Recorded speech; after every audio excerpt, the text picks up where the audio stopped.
Welcome back. So the very first video I ever did on this channel was ERIK KARLSSON being traded from the Senators to the Sharks. So we've kind of come full circle here, haven't we? Ish.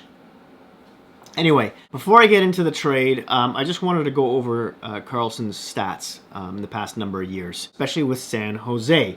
So, of course, last season he had a Norris Trophy winning year, got 101 points in 82 games. He hasn't done that since about 2015-16, I want to say. Was a minus 26 on the season. Season before that, in 50 games, he had 35 points, minus 14. Season before that, in 52 games, 22 points, minus 18. Season before that, 56 games, 40 points, minus 15. And his first season with the San Jose Sharks, in 53 games, he had 45 points, plus 6. And in 19 playoff games, the only playoff games, the only season the Sharks went to the postseason with him, he had 16 points. It was a minus 3. And by the way, in 67 total playoff games, he's got 53 points, and is a plus 4. So who are the Penguins getting here? They're getting a Norris Trophy defenseman, yes. Sorta?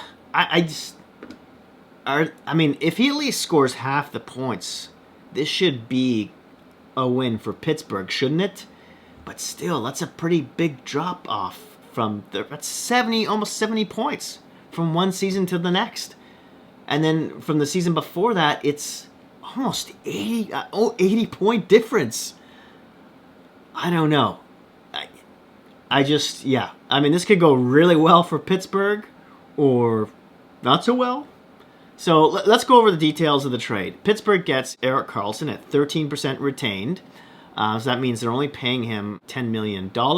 San Jose retains 1.5. They also get a AHLer Dylan Hemiluk, if I'm saying that correctly, and a 2026 third-round pick from San Jose. They get a third-round pick out of this. They get a pick with KARLSSON. Anyway, San Jose gets Michael Granlund, 2 more years at $5 million, I believe. Mike Hoffman.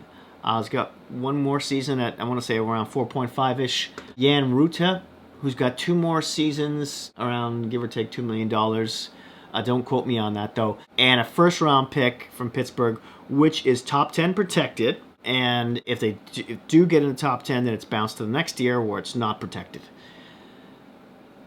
And that's it. Back to the Sharks in just a second here. The Habs, because it's the three-way trade. Did I mention that already? They get Jeff Petrie at 25% retained. Casey DeSmith, a backup goaltender who's actually started a lot of games in Pittsburgh in the past couple seasons. Nathan Legar, another AHLer, and a 2025 second-round pick from Pittsburgh. Okay, so the Habs did okay in this. They did decent. They got some players who they can flip. They got a second-round pick out of it. Petrie could probably land them something. So could DeSmith at the trade deadline. But let's get back to San Jose and how awful this looks for them.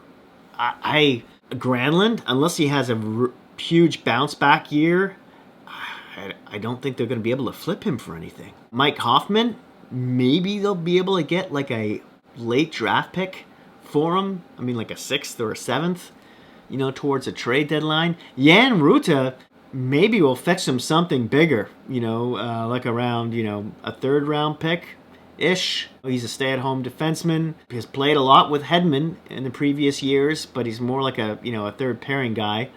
Is this the best San Jose could do? Really? I knew Carolina, Seattle, Toronto were all involved in this. I guess this was a team who they didn't have to eat more cap space with. It was the least amount of cap space they had to swallow, and I guess that's why they did it, because it is 4 more seasons. And for Dubas, I think he did a good job. I mean, yeah, sure it's risky, but what were the Penguins going to do? They've already doubled down on Malkin and Letang, and they got no choice now.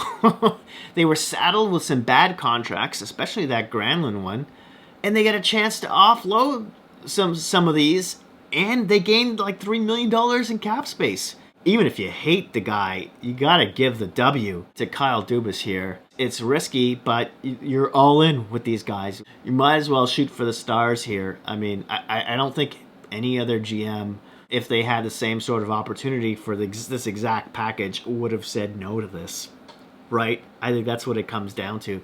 So, do I think the Penguins, I think this makes them a contender?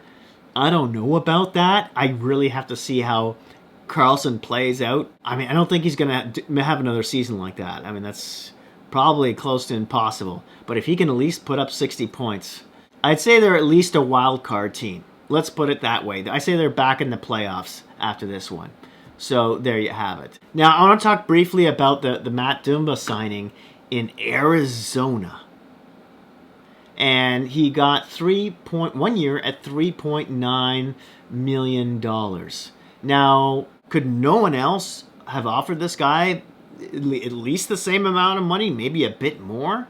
I mean, don't get me wrong, Arizona's got a better team this year, and they shouldn't be in the top, or in the bottom four, excuse me. I just had a blackout there for a second. And there's, Dumba had a pretty bad season last year. He was noticeable in the playoffs. He was hitting some guys. Okay, he could be value, but is Arizona getting into the playoffs? I don't know. And he's been in the playoffs for most of his career.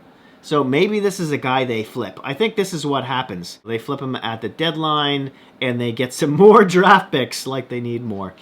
Or a prospect or something. Last season, Dumba in 79 games had 14 points. It was a -8. He hasn't had a real good season since, I want to say 2017-18, when he had 50 points and 14 goals. But it was actually the year after that, where he had 32 games. He had 12 goals and 22 points. And then he got into a fight in Calgary, I want to say, with a kid, maybe it was Kachuk. And I think he tore his pec muscle or something in that fight. And he was just never the same player, at least defensively speaking, after he came back from that the following season. His numbers were just never there. He's barely gotten over 20 points most of the time. So I don't know what he's thinking by going to Arizona, unless they kind of, wink, wink, promise to, to flip him to a contender towards a trade deadline. It's very possible. And of course, a jest on Arizona, because really, do I have to explain to you why? The stadium, etc., who knows where they can be playing. Thank you so much for watching. Let me know what you think of the whole Karlsson trade, who you think won that one. Also about this Matt Dumba deal down in the comment section below. Would love to hear from you. Please give me a thumbs up. Smash that subscribe button if you happen to be new to the channel. And if you'd like to support me in this YouTube gig, you can do that by going to my crowdfunding page called Buy Me a Coffee. You'll see a link down below, or just go to my homepage. Thanks again, and hope to see you soon.